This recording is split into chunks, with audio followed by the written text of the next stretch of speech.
Hi viewers, போன வீடியோவில் நந்தினி அவங்க அண்ணிட்ட எப்படியோ அண்ணனுக்கு தண்டனை ரத்து செஞ்சது எனக்கு சந்தோஷம்தான் அண்ணி இப்படின்னு சொன்னதோட பார்த்துருந்தோம். இதுக்கப்புறமேட்டு என்ன நடக்குதுன்னு இந்த வீடியோவில் பார்ப்போம். அடுத்த காட்சியில் ஹெல்னாவை காட்டுறாங்க.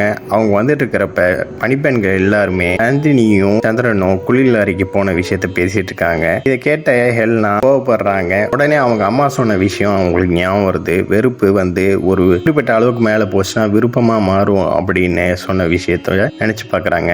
அதுக்கப்புறம் பணிப்பெண்கள்கிட்ட என்ன நடக்குதுங்கன்னு கேட்ட உடனே ஒண்ணுமே பேசாம இருக்காங்க. அவங்க ஒண்ணுமே பேசாம இருந்த உடனே என்னோட கேள்வி உங்க காலில் உழுகலையான்னு கேட்ட உடனே தெரியாம பேசிட்டோம் மன்னிச்சிருங்கிறாங்க. விளக்கம் எனக்கு தேவையில்லை, என்ன நடந்ததுன்னு எனக்கு சொல்லு அப்படிங்கிறாங்க. அதுக்கப்புறம் ஒரு பணிப்பெண் என்ன நடந்ததுன்னு சொல்றாங்க. அந்த நேரத்துல காட்சியும் காட்டுறாங்க. இதை கேட்ட ஹெல்னா எல்லா பணிப்பெண்களையும் அங்க இருந்து போக சொல்லிட்டு கோவமா கத்திட்டு சுத்தி இருக்கிற ஜாமான் எல்லாத்தையும் தள்ளி விடுறாங்க, உடைக்கிறாங்க. அடுத்த காட்சியில துர்தராவை காட்டுறாங்க. அவங்க பாட்டு பாடிக்கிட்டு வேலையை செஞ்சுட்டு இருக்கிற நேரத்துல சந்திரா எங்க அப்படின்னு சொல்லிட்டு ஹெல்னா துர்தரா போய் கேட்கறாங்க. இதை பார்த்த துர்தரா பயந்து போய் சந்திரா எங்கன்னு எனக்கு தெரியாது, நேத்து இரவு கூட இங்க வரல, ஒரு ரூமுக்கு தான் வந்திருப்பான்னு நான் நினைச்சேன் அப்படிங்கிறாங்க. அவன் என்னோட ரூமுக்கு வரவே இல்லை அப்படின்னு ஹெல்னா சொன்ன உடனே இல்லையா வேற எங்க போயிருப்பான் அப்படின்னு துர்தரா யோசிச்சுட்டு இருக்கிற நேரத்துல சந்திரன் அங்க நிக்கிறாரு. துர்தராவும் சந்திரா அப்படிங்கிறாங்க. உடனே ஹெல்னா திரும்பி பார்த்து சந்திராட்ட போய் கோவப்படுறாங்க. சந்திராவை பார்த்துட்டு துர்தராவும் சந்திரா நீ இங்க என்ன செஞ்சுட்டு இருக்க அப்படிங்கிறாங்க.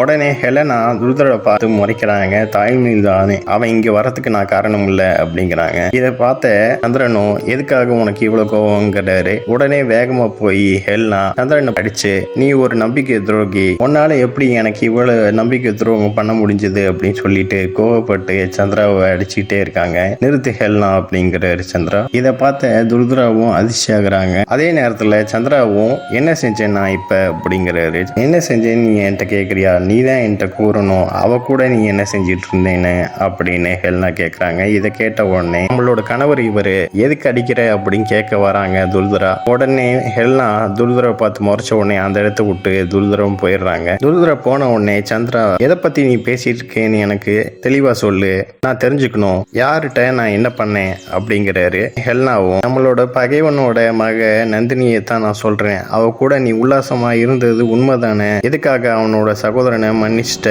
அப்படின்னு எல்லாம் கேட்ட உடனே சந்திரன் உனக்கு மூளை குழம்பிருச்சா, நான் எப்படி அவட்ட இந்த மாதிரி நடந்துக்குவேன்னு நீ நினைச்சுக்கிற, அவ நம்மளோட பகைவனோட மக, அப்படி இருக்கிற போது நான் எப்படி அப்படி நடந்துக்குவேன், அப்படி ஒரு நோய் எங்களுக்குள்ள நடக்கல அப்படிங்கிறாரு சந்திரன். அப்படி இருந்தேன்னா எதுக்கு பணிப்பெண்கள் எல்லாத்தையும் வெளியே போக சொன்ன அப்படின்னு ஹெல்னா கேட்கறாங்க. பணிப்பெண்களை வெளியே எழுத்துனது உண்மைதான், ஆனா அப்படின்னு சொல்ல வந்த உடனே ஹெலனா அதுக்கப்புறம் என்ன சொல்லு, அம்மா அப்பயே சொன்னாங்க வெறுப்பு ஒரு நாள் நிச்சயமா விருப்பமா மாறும்னு சொன்னாங்க, அது இப்பவே நடந்துருச்சு அப்படிங்கிறாங்க. அந்த நந்தினி மலைக்கு எதிர்ட்ட பண்ண மாதிரி தான் ஒன்னுட்டையும் இப்ப பண்ணி இருக்கிறா. இதை கேட்ட சந்திரன் நீ அர்த்தம் இல்லாம பேசிட்டு இருக்க, உண்மைதான் அவளை நீச்சல் குளத்துல நான் தள்ளி விட்டது உண்மைதான், ஆனா அவளை அவமானப்படுத்துறதுக்காக தான் நான் இப்படி செஞ்சேன், அவளுக்கு உதவுறதுக்கு யாரும் இல்லைன்னு உணர்த்துறதுக்காக தான் நான் இதை செஞ்சேன் அப்படின்னு சந்திரன் சொல்றாரு. இப்படி இதெல்லாம் நீ சிந்திக்கலாம், என்னைய தப்பா நினைக்கலாம், அவ மேல எப்படி எனக்கு காதல் வரும் நீ நினைக்கலாம், வாழ்நாள் முழுவதும் நான் அவளை வெறுத்து கொண்டு தான் இருப்பேன், அவளோட தந்தையினால